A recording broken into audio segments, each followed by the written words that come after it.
አንተ ህይወታችን እኮ እያዳንክ ነው ያለው። ምን እንደምንል አናውቅም። እመነኝ አትመነኝ፣ እዚህ ውስጥ ያላችሁት በሙሉ በአላህ ስም ነው የምምለው። ከ18 እስከ 5.7 ስኳር ይመጣ። የምግባችሁን ኳሊቲ ሳትቀይሩ በፊቱኑ የምትመገቡትን ምግብ ትንሽ ትንሽ መመገብ ሮንግ ነው። ጀስት ስላልተነገረሽ ነው። ሐኪም ቤት ስትሄጂ ስኳር ግፊት እየታየሽ ኖርማል ነው የምትዩ። የተሸከምሹ ቦርጭ ግን ብቻውን ልክ እንደ እናትሽ ለስትሮክ ልክ እንደ አባትሽ ለሃርት አታክ ይዳረግሽናልና ላይፍ ስታይላችሁን እንደ ፋሚሊ ቀይሩ እያልን ብዙ ጊዜ እናግዛቸዋለን። በልጆቻቸውና በቤተሰቦቻቸው መካከል የደረጃ እንጂ የበሽታ ልዩነት የለውም እያልኩ ያለሁት በዚያ ጊዜ ሽማግሌ ነበርኩ እኔ። አዎ በጣም ሰውነቴ በጣም የጨመረ ነው አውቃለሁ። በጣም ሰውነቴ በጣም ግብዴ ነበረ። በ32 ዓመትሽ ሊኖርሽ የሚገባሽ አይነት ሰውነት የለሽም። ሌላ ሰውነትሽ እየተጎዳ ነው ማለት ነው። ቢኮዝ የምትበዩ ምግብ ኳሊቲ ምግብ አይደለም። ኳሊቲ ምግብ ካልሆነ ደግሞ ፀጉር ይጎዳል፣ ቆዳ ይጎዳል፣ ጡንቻ ይጎዳል።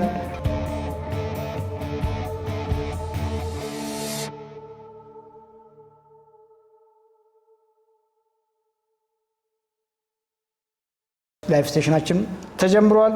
ጀነራል ነገር ነው ለማውራት የሞከርኩት። አይሆፕ ይጠቅማችኋል ብዬ አስባለሁ። እንግዲህ ቲክቶክም ላይ ዩቲዩብም ላይ ያላችሁ ሰዎችና የስ ቆንጆ ነው እየሰማን ነው በደንብ ክሊር ነው የምትሉ ሰዎች አንድ ቁጥር አስቀምጡልኝ። ፍቅር እያየሁሽ ነው። ላይፍ ስታይል ላይ ጀነራል ነገር ላይ ነው ያወራ ነው። ሰላም ብለናል። ዶክተር ቤሪ እንዴት ነህ? አከሚያ ፍረህየ ነው መጅርታ ግለን ሳይገው ሁሉ ሰላም አልሐምዱሊላህ። አንተ ህይወታችን እኮ እያዳንክ ነው ያለው። ምን እንደምንል አናውቅም። እኔ ከአሁን በፊት ለመጀመሪያ ጊዜ ኪዲ ላይ ፋሲልን አየው። ለፋሲል ደወልኩለት፣ ተገናኘን። በዛ ጊዜ ስኳሬ 18 ነበር። ከዛ በኋላ ጠየቅኩት፣ እንዲህ አይነት ቦታ ሄድና እንዲህ አለኝ፣ መራኝ። አንተን ተከታተልኩ። አሁን 1 ወሬ ነው። እመነኝ አትመነኝ፣ እዚህ ውስጥ ያላችሁት በሙሉ በአላህ ስም ነው የምምለው። ከ18 እስከ 5.7 ስኳር ይመጣ። ይህ በፈጣሪ ስም ነው የምምላችሁ። እሱን ላመሞግሰው ወይስ ራሴን ላወንትን ማለት አይደለም። በዚች 4 ወር ውስጥ 40 ሲይዘኝ የነበረ ሱሪ አሁን 40 ሲይዘኝ የነበረ አሁን 38 ሰፋ። በዋትስአፕ ይገናኛሉ፣ ላይፋቸውን እዛ ላይ ይቀያየራሉ ነው የተባለው። እዛ ላይ እንዴት እንደማደርግ አላውቅም፣ እንዴት እንደምገባ አላውቅም። ዋትስአፕ ላይ ኦልሬዲ አሁን 3 ቴሌፎኖችንም ሴፍ አድርጌያለሁ እና እንዴት አድርጌ እዛ ላይ እንደምገባ አላውቅም። በመጀመሪያ ብሉድ ፕሬሸሬ 170 ነበር። አሁን እዚህ ውስጥ ያላችሁት እመኑኝ አትመኑኝ፣ ትልቅ ሰው ነኝ፣ ልጅ አይደለሁም። የዶክተር ባሪ ታላቅ ነኝ። 120 ነው ያለው። ማጅናንት ከ170 ወደ 120። ይሄ ሁሉ ምንም ያደረኩት ነገር የለም። አንደኛ እሱ እንዳለው ዘይትም ባን አደረኩት ከምግቤ ውስጥ። ሁለተኛ ጨው የሚባል ነገር ባን አደረኩት። ለመጀመሪያ ሳምንት በጣም ይመረኝ ነበር የምበላው ነገር በጣም። ከሳምንት በኋላ በቃ ኖርማል ሰው ምንም ነገር በቃ እንዳው ይጣፍጠኛል። እና እኔ ሰው ድሮ እንዴት ያለ ጨው ይኖር ይምል ነበር፣ እንዴት ያለ ዘይት ይኖር ነበር። እኔ እዚህ ስቲም ደስትን ያለኝ ሁሉንም ጨማምር ያለ ጊዜ ከፍት ያደርገዋለሁ፣ ትጋረገዋለሁ። ሳላጣይ ልክ እሱ ያስቀመጠልኝ ጠዋት ስንሳ እንቁላል ነው። ከዛ በኋላ ምሳይ ሰላጣና ስጋ ነው። ማታ ላይ ብሮኮሊና ትንሽ ንፍሮ ነው። እሱ ላይ የያዝኩት ያው በጣም በ1 ወር ውስጥ ትልቅ እንድለውጥ አምጥቻለሁኝ። ይመስገን በጣም ነው። ረቢ ሲኸረዳ አከ ነፍሴተኛ ከራረት በፌት ረቢ ነፍሴተ ከራረት ጆሌቴ ሲያዲሱ በጣም እናመሰግናለን። አሁን እንዴት አድርጌ እንደንትን ለመቀያየር እንዴት አድርጌ ወደ እንትን ሚዩት ችግር የለውም። ሚዩት አድርግና አውራለሁ ካለችን ጊዜ አንፃር ሚዩት አድርግ። እሺ ባረካ ሆን ገለተው በርታ። እንግዲህ ሜቢ የእኛንም ቪዲዮዎች እያየ ነው የሞከርከው። ቁልፉ ነገር ኪሎ ስትቀንስ ምንህን ቀነስክ ነው። ምክንያቱም ብዙ ጊዜ ሃይፐርቴንሲቭ ስትሆን ኢንሱሊን ሬዚስታንት ሆነ ቦርጫም ሆነ ከሱ ጋር ነው የሚያያዘው። ጦርነትም የሚሆነው ከቦርጭ ጋር እንጂ ከራስህ ከገዛ ሰውነት ጋር አይደለም። ያ ቁልፍ መንገድ ደግሞ በቀን ሰውነት የሚያስፈልገውን ነገር በውስጥም እናወራለን። ልክ እዚቹ ቲክቶክ ላይ ሀይ በለኝና ራሴ ኮሚኒኬት አደርጋለሁ። ልክ ዴይሊ ማግኘት ያለብን የፕሮቲን ታርጌት እያገኘ ከጎን ሄልዚ ካርቦችን ሄልዚ ፋቶችን እያገኘ ሬዚስታንስ ኤክሰርሳይዝ የጡንቻ ስፖርት ሰራህ ማለት ሞስት ላይክሊ የምትቀንሰው የወገብ ልኬትህን ነው። ሞስት ላይክሊ የምትቀንሰው ቪዝራል ፋትህን ነው፣ ኦርጋን ፋትህን ነው፣ ጉበት ውስጥ የተኛውን ስብ ነው የምትቀንሰው። ፐርፌክቱ መንገድ እሱ ነው ብያለሁ። ምክንያቱም ይሄም ባለማወቅ ሰዎች ብዙ መንገድ ይሞክራሉ። ለረዥም ጊዜ በፋስቲንግ ይቆያሉ። ኦኬ፣ ለረዥም ጊዜ ሁልጊዜም ማውራውም እዚህ ሴሽን ላይ በጣም ለረዥም ጊዜ የሚደረጉ ፋስቲንጎች፣ የውሃ ፋስቲንጎች ሮንግ ናቸው። የምግባችሁን ኳሊቲ ሳትቀይሩ በፊቱኑ የምትመገቡትን ምግብ ትንሽ ትንሽ መመገብ ሮንግ ነው። ምግብ ሳትቀይሩ ረዥም ጊዜ የሚሰሩ ካርዲዮ ኤክሰርሳይሶች ሮንግ ናቸው። ብዙ ጊዜ አውርተናል። ይህን ባለማድረግ ምናቸውን እንደሚቀንሱ ሳያውቁ ክስት ጥውልግ ነው የሚሉት። ያ ሲሆን ወፍራም በሽተኛ የነበረ ሰው ቀጭን፣ ደቃቃ፣ ደካማ በሽተኛ ይሆናል ማለት ነው። ምኑንም አልቀየረም። ሶ በውስጥ አግዛለሁ። ያንተ ፐርፐዝ ሸንቃጣ፣ ጠንካራ፣ ከቦርጭ የተገላገለ፣ ከፋቲ ሊቨር የተገላገለ፣ ከነዚህ ከግፊት፣ ስኳር፣ እንደዚህ አይነት ሜታቦሊኮች የተገላገልክ ሰው ስለመሆን ነውና መንገዱን ጋይድ እናደርጋለን። ስለ መልካም ቃላቶች በጣም አመሰግናለሁ። ፍቅር ፎሎ አድርጉት፣ እነሱም ፎሎ ያደርጉሃል። ፍቅርም ፎሎ ታደርጋለች። መቅደስም፣ ሁሉም የኛ ቲም ሰዎች ሀይ ይሉሃል። ዳይሬክት ግን ከኔ ጋር ኮሚኒኬት እናደርጋለን ከላይቭ ሴሽኑ በኋላ። በርታ ማን ጀባል በርታ። ገለቱ የሚባል ይወርዳሉ። ለሌላ ቻንስ ሰጣለሁ። yes thank you ሶ ስፔክትረም ነው። ስፔክትረም እንግዲህ ልክ እንደ ደረጃ እንደ መሰላል አድርጋችሁ አስቡ። ኦኬ፣ ብዙዎች ሜታቦሊክ ህመሞች ብለን የምናወራቸው ጀስት አንዱ ከአንዱ ደረጃ በደረጃ ነው የሚሆነው። አንዳንድ ጊዜ ብዙ ጊዜ የሚገጥመኝን ነው የምነግራችሁ። ሴቶች ልጆች እናቶቻቸውን ይዞ ይመጣሉ። ሴቶቹ ልጆች ወፍረዋል፣ ስኳር የለባቸውም፣ ግፊት የለባቸውም። የሚመጡት እናቶቻቸውን አባቶቻቸውን ይዘው ነው። አባቶቻቸው እናቶቻቸው ከስኳር ጋር ነው የሚኖሩት፣ ወይ ከግፊት ጋር ነው የሚኖሩት፣ ወይ ሃርት አታክ ሰርቫይቨር ናቸው፣ ወይም ደግሞ ከስትሮክ ያመለጡ ናቸው። በልጆቻቸውና በቤተሰቦቻቸው መካከል የደረጃ እንጂ የበሽታ ልዩነት የለውም። ሶ ልክ ለእናቷ የመጣችውን ልጅ ለአባቷ የመጣችውን ልጅ እባክሽን አንቺም ያለሽበት ሌቭል መጥፎ ነው፣ ጀስ ስላልተነገረሽ ነው። ሐኪም ቤት ስትሄጂ ስኳር ግፊት እየታየሽ ኖርማል ነው የምትዩ። የተሸከምሹ ቦርጭ ግን ብቻውን ልክ እንደ እናትሽ ለስትሮክ፣ ልክ እንደ አባትሽ ለሃርት አታክ ሊዳረግ ይችላል። እና ላይፍ ስታይላችሁን እንደ ፋሚሊ ቀይሩ እያለን ብዙ ጊዜ እናግዛቸዋለን። ይህንን አንደርስታንድ ስታደርጉ ሄልዚ ላይፍ ስታይል፣ ጤናማ አኗኗር፣ አመጋገብ አይመለከተኝም ብላችሁ አታስቡ። ሶ ዌይት ሎስ አይደለም የምናወራው፣ ክብደት ስለመቀነስ አይደለም የምናወራው፣ ጄኔራል ነገር ነው። ለየትኛውም ማህበረሰብ ይሰራል ማውራው መንገድ እና በዚያ መልክ አንደርስታንድ አድርጉ። አቤት፣ እንዴት ነህ? ራስን አስታውቅ። ደምሴ ለታ እባላለሁ። ሰላም ነው ዶክተር? እግዚአብሔር ይመስገን ደህና ነኝ። አውቃለሁ ከዚህም በፊት ከ10 ዓመት በፊት ነጌሌ፣ አርሲ ነጌሌ። ደስ ብሎኛል ስለመጣ። በጣም ደስ ብሎኛል ሳይ፣ በጣም ነው ደስ ያለኝ እውነት እግዚአብሔር በሚያግብኝ።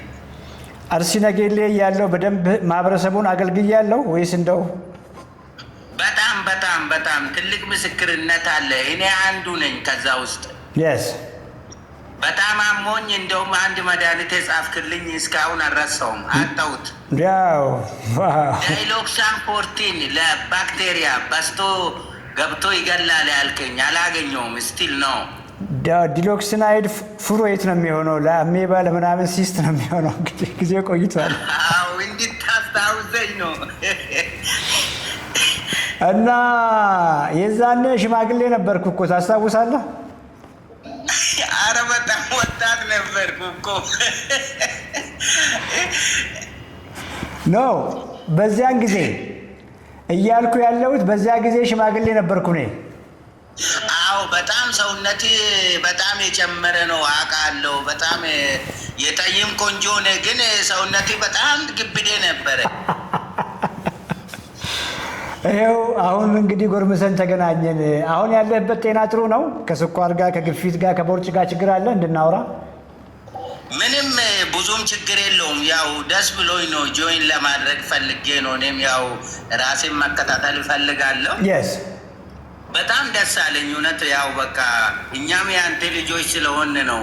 ያኔ ትንሽ ያመኝ ነበረ፣ ስትመክረን ነበረ። ያኔም በቃ በመሄድ ያኔ በጣም ማዝነን ነበረ። እንደውም ተከታትዬ ባቱ ነበር ካይደለ? ልክ ነው። ያኔ ያው እዛ አንዳንድ ድርጅቶች ነበሩ፣ ማይክሮ ፋይናንስ አካባቢ ነበርኩ በዛን ሰዓት።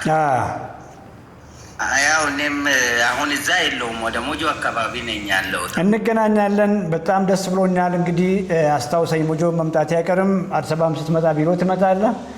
ኮሚኒኬት አድርግ፣ እናግዛለን። እሺ፣ አገኛለሁ። በጣም ደስ አለኝ። ይከታተላለሁ በዩቱብ ለብዙ ሰው ሼር አድርጌያለሁ። እጅግ አመሰግናለሁ። በርታ፣ ሰላሙን።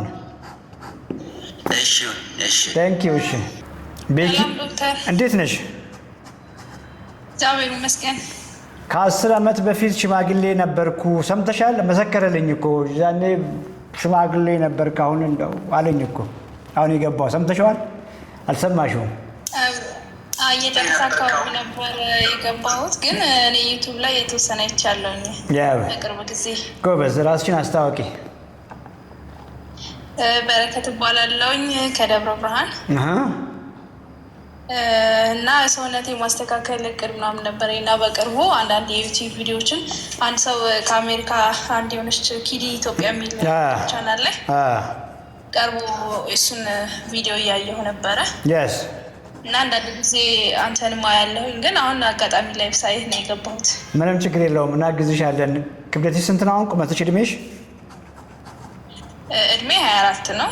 ወጣት ነሻ ገና? 83 ምናምን። ወጣት እኮ ነሽ ገና። 24 ነኝ። አንድ ልጅ ወልጃለሁ። 84 ኪሎ ደርሻለሁ። እና በእርግጥ በሕክምና የተረጋገጠ ደም ግፊት፣ ስኳር ምናምን እስካሁን አላጋጠመኝም፣ ግን ህመም አለኝ። የሰውነት ህመም፣ ድካም፣ ከፍተኛ ድካም፣ መዛል፣ እጅና እግሬ መዛል፣ ስራ መስራት መቸገር እና እዚህ በግራ አንገቴ በኩል ደም ስሬ ላይ ከፍተኛ የመጮህ ድምፅ እና በጆሮዬ ሁላ ድምፆች ይሰማኛል። መስማት እስከሚያቅተኝ ድረስ በጣም ይጮህብኛል። በተለይ ማታ ማታ ነው የሚጀምረው ድምፅ። ቁመትሽ ስንት ነው? ከ55 ሜትር ከ55 ዋው! ሜትር ከ55 80 ስንት ኪሎ ነሽ? 84 ኛለሁ። እናግዝሻለን። ዛሬ ምን በላሽ? ምግብሽን እንይልሽ። ሩዝ ነው የበላሁት። አሁን ሩዝ ነው የበላሽ? ሩዙ ዘይት አለው? አዎ። ሩዝ ብቻውን ከባድ ነው። የሐሞት ጠጠር ቆይ እንጂ ሰርጀሪ ተሰርቻለሁ። 1 ወር ሆነ። አይዞሽ። ሩዝ ብቻውን ከባድ ነው። ሩዝ ላይ ደግሞ አስቢ እንግዲህ ዘይት አድርገን ነው የምንበላው። አንዳንዴ እንዲሁም ሩዝ ላይ ዘቢብ ሁሉ ያደርጋሉ። ይገርመኛል።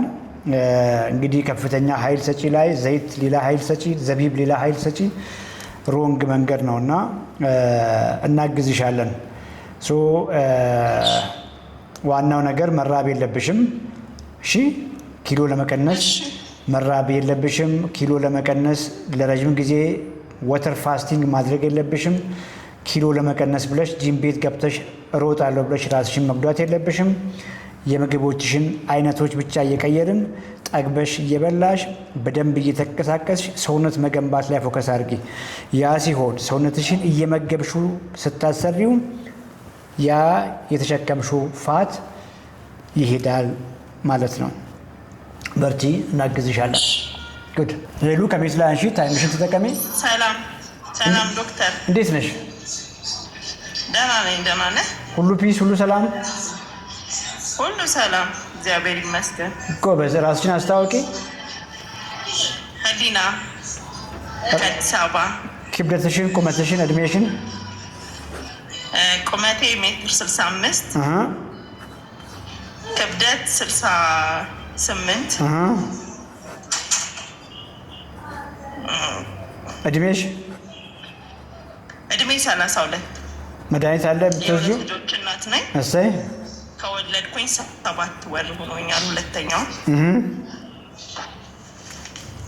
እና ቦርጬ አካባቢ ትንሽ ፋት ነገር አለና ለዛ ለማማከር ነው። ዛሬ ምን በላሽ? ሌላ በጣም ነው የማደንቅህ። አመሰግናለሁ። ዛሬ ምን በላሽ? እኔ የተለመደውን እንጀራ ነው እየበላ ያለሁት፣ ግን አስተካክሉ ብላል። አስተካክላለሁ ከዚህ በኋላ ገባኝ። እንደው ሰዎችም እንዲማሩ ነው። እና ምስር ወጥ በእንጀራ በላ። ቁርስ ላይ ነው? እሺ ቁርስ ላይ ነው? አይ ወደ 9 ሰዓት አካባቢ 9 ሰዓት አካባቢ ነው የበላሁት። ምስር ወጥ በእንጀራ? በእንጀራ። ጠዋት አልበላሽም? ጾመኛ ነሽ? በልቻለሁ፣ ግን ዳቦ ነገር ነው የበላሁት። እንዲሁ ዳቦ ያበዝ ሚዩት አድርጊ፣ ትንሽ አውራሻለሁ። እሺ ታንክ ዩ። ብዙ ጊዜ ችግራችን ያው ቦርጭ ነው ብለን ነው የምናስበው። ከቦርጭ ጀርባ ግን ብዙ ነገር ሆኗል። ይናው ገና 32 ዓመትሽ ነው። በ32 ዓመትሽ ሊኖርሽ የሚገባሽ አይነት ሰውነት የለሽም። ሌላ ሰውነትሽ እየተጎዳ ነው ማለት ነው። ቢኮዝ የምትበይው ምግብ ኳሊቲ ምግብ አይደለም።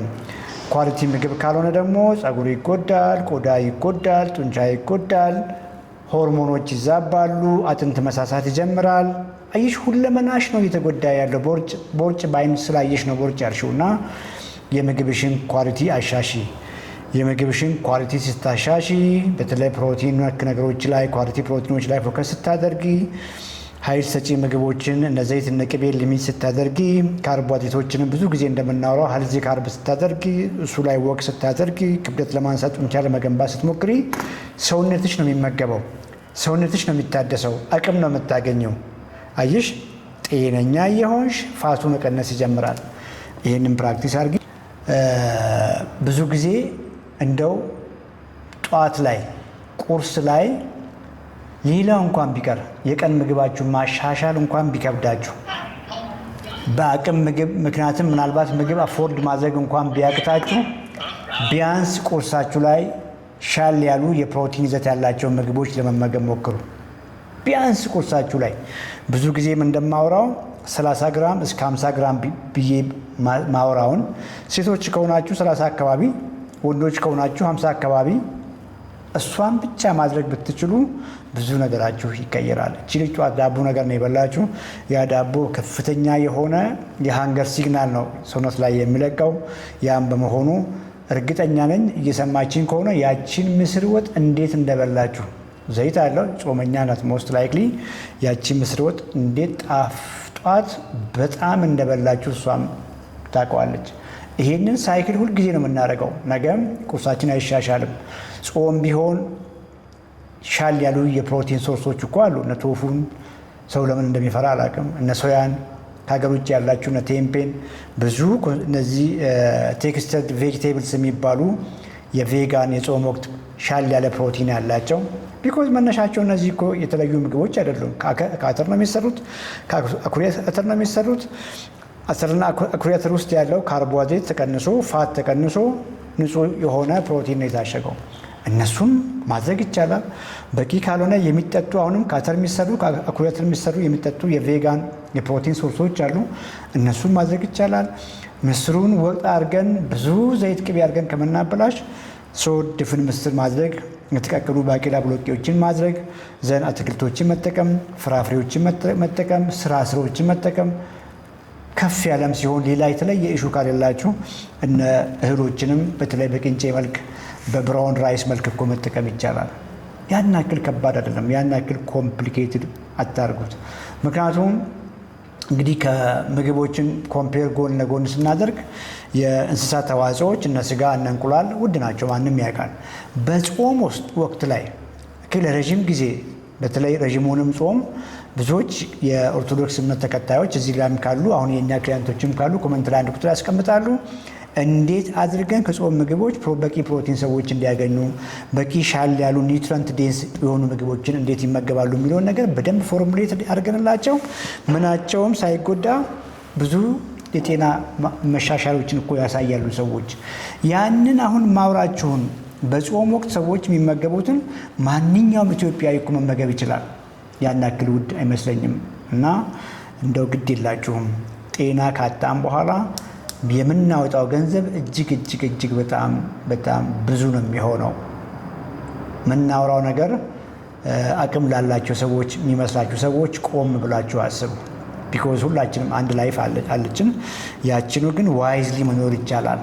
ዋይዝሊ በብልሃት መኖር ይቻላል። እና በተለይ አሁን ፖስት ማድረጋቸውን ፌስቡክም ላይ ቴሌግራምም ላይ ፖስት ማድረጋቸውን ምግቦች ይሁ የጾመኞቹን ምግቦች ፖስት እያደረግን ነው። እነዚህ አሁን የጾመኞች የሚመገቧቸው ምግቦች የፋይናንሻል ኢሹ ያላችሁ ሰዎች እነሱ ምግቦች ላይ ፎከስ እኮ ማድረግ ትችላላችሁ። በደንብ አሁንም የተረዳችሁኝ አይመስለኝም። ቁልፉ ነገር እንጀራ መብላት አለመብላት አይደለም። አሁን እንጀራን የምትበሉ ሰዎች አፎርድ እንጀራን ስለምታደርጉ ነው፣ እንጀራ መግዛት ስለምትችሉ ነው የምትበሉ እነዚያን እንጀራን። ሶ ወጣችሁን እኮ ቀይሩ ነው እያልኩ ያለሁት። በቀን የሚያስፈልጋችሁን ፕሮቲን ቅድም ካልኳችሁ የጾም ምግቦች አግኝታችሁ እንጀራን ተጨማሪ አድርጋችሁ እኮ ብትበሉ 1000 ጊዜ ይሻላል ነው እያልኳችሁ ያለሁት። በጣም ከባድ አይደለም። ይሄ እንዴት አድርጌ አንዳንዴ እንደማስረዳ ይቸገራለሁ። እና በዚያ መልክ አንደርስታንድ አድርጉ። የቀን የፕሮቲን ታርጌታችሁን አቺቭ አድርጉ። በየትኛውም መንገድ ጾም ብትሆኑም ባትሆኑም የአቅም ኢሹ ቢኖራችሁም ባይኖራችሁም የቀን ፕሮቲን ታርጌት እያገኛችሁ የጨመራችሁት እንጀራ አይደለም ዋናው ነገር። ግን እንጀራ በራሱ ደካማ ምግብ ነው ብቻውን። እንጀራን ወጥ በብዙ ውሃ የቀጠነ ወጥ በብዙ ዘይት በብዙ ቅቤ እንዲጣፍጠን እንግዲህ ኢትዮጵያውያን ብዙ ጊዜ የምንጠቀመው ቅመምን ሳይሆን ቅመምን እንጠቀማለን። ብዙ ማጣፈጫችን ግን ቅቤና ዘይት ነው። ቅቤና ዘይት ሞቅ ካላለ ደስ አይለንም። ያንን እንጀራ ከብዙ ዘይትና ቅቤ ጋር ኮምባይን አድርገን እኮ ነው እየበላን እየፋፋን ሰውነታችን እየተጎዳ የመጣው። በዛ ልክ አንደርስታንድ አድርጉ።